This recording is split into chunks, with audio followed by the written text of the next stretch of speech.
Bathsheba grew up in a powerful family. Her father, Eliam, was one of King David's best warriors. Her grandfather, Ahithophel, was a royal advisor known for his wisdom. Life around the palace was full of honor, but also full of secrets. As a young woman, Bathsheba probably heard many stories about war, kings, and how God was shaping Israel. People like her were raised with duty, but also faced constant pressure. She married young, like most women of noble families. Her husband, Uriah, was a brave soldier who served King David faithfully. They lived close to the palace, near the power and the danger. One day, everything changed. It started as a normal day. The sun was shining over Jerusalem. Bathsheba was alone. Uriah was away at war. She took a bath as usual, but she didn't know that King David was watching from the roof of his palace. He saw her and was drawn to her beauty. David was a king, used to getting what he wanted. He asked who she was and then sent his messengers to bring her to the palace. Bathsheba had no choice. A woman couldn't say no to the king. That night, a line was crossed. They slept together even though she was married. She went home the next day. It might have seemed like it was over, but soon she realized she was pregnant. Bathsheba sent a message to David. She told him the truth. David knew this could destroy his image. Uriah had been away, so everyone would know the baby wasn't his. David came up with a plan. He called Uriah back from war, pretending he wanted an update on the battle. Then he told Uriah to go home and rest. David hoped Uriah would sleep with Bathsheba and think the baby was his. But Uriah didn't go home. He slept at the palace entrance with the guards. He said it wasn't right to enjoy comfort while his fellow soldiers were risking their lives. David tried again the next night, this time getting Uriah drunk. But even then, Uriah refused to go home. His loyalty ruined David's plan. Now David felt trapped. He made a dark decision. He wrote a letter to his general Joab. In it, David ordered Joab to send Uriah to the front lines, where the battle was fierce stand, then pull back, so he would be killed. David sealed the letter and gave it to Uriah to deliver, not knowing it was his own death sentence. On the battlefield, Joab followed orders. Uriah died in the fighting. When Bathsheba heard the news, she mourned. After the mourning period, David took her as his wife. But this wasn't the end. God saw everything. He sent the prophet Nathan to confront David. Nathan told a story about a rich man who stole a poor man's only lamb. David became angry and said that man deserved to die. Then Nathan said, "You are that man." David was crushed by guilt. He had broken God's law. Nathan told him the child born from that sin would die. Bathsheba gave birth, but the baby became very sick. David fasted and prayed, hoping God would spare the child. He refused food, slept on the ground, and begged for mercy. But the child died after 7 days. David accepted it with heavy sorrow. He said, "I will go to him, but he will not return to me." This loss changed both David and Bathsheba. It was a turning point. They had to live with the weight of their choices. But God was not done with them. He still had a plan. Later, Bathsheba gave birth again to Solomon. Solomon was special from the start. God even gave him a second name, Jedediah, which means beloved of the Lord. Bathsheba raised him with care. She knew he was destined for something great. But the road to the throne wasn't easy. One of David's older sons, Adonijah, tried to make himself king. He threw parties and gathered support. Bathsheba acted quickly. She went to David with the prophet Nathan and reminded him of his promise that Solomon would be king. David responded. He ordered that Solomon be crowned immediately. Bathsheba watched her son take the throne, not as a boy, but as God's chosen leader. This part of Bathsheba's story shows her strength. She wasn't just a victim or a side character. She became Queen Mother, a respected voice in the kingdom. She protected Solomon's future. She helped keep God's plan on track.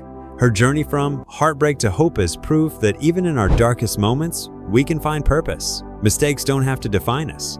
What we do next matters more. Like Bathsheba, we can rise again. Stay tuned for what happened next in her life and how Solomon shaped the future of Israel. Solomon was now king, but peace didn't come right away. His older brother Adonijah still believed he should wear the crown. Adonijah had already tried once to take the throne before David named Solomon king. He had gathered important allies and even thrown a celebration, acting like he was already in charge. That plan failed. But after David died, Adonijah came up with something new. He went to Bathsheba with a request that seemed small but wasn't. He asked to marry Abishag, the young woman who had cared for King David in his final days. In those times, that was more than just a marriage. It was a political move. Taking a king's woman was like reaching for the throne itself. Adonijah spoke carefully. He even tried to sound respectful. Bathsheba listened, but deep down she knew something was wrong. Still, she didn't react right away. Instead, she went straight to her son Solomon and told him exactly what Adonijah had said. Solomon immediately understood the danger. His face grew serious. He had forgiven Adonijah once, but this was a second attempt to take power. Solomon made a decision. He ordered that Adonijah be executed for treason. It was harsh, but it sent a message. The crown was not to be challenged. And Bathsheba had once again protected her son and the kingdom. Bathsheba's role didn't end there. As queen mother, she became one of the most respected women in Israel. Her voice mattered. Her presence at court was powerful, even without giving orders. She had the king's ear, and Solomon trusted her deeply. In fact, there's a story where Solomon sees his mother entering the throne room and he stands up to honor her. He orders a throne placed at his right side and invites her to sit. That's the kind of respect she earned. She wasn't just a mother. She was a symbol of wisdom, survival, and grace. After everything she had been through, loss, shame, tragedy, had risen to a place of honor. Under Solomon's rule, Israel entered a golden age. The kingdom expanded, trade routes opened, the famous temple in Jerusalem was built, the people lived in peace, and prosperity flowed. Solomon became known across the ancient world for his wisdom. Foreign leaders visited just to speak with him. One of the most famous was the Queen of Sheba. She came with gifts and hard questions, but Solomon answered everything. She was amazed, not just by his mind, but by how well his court was run.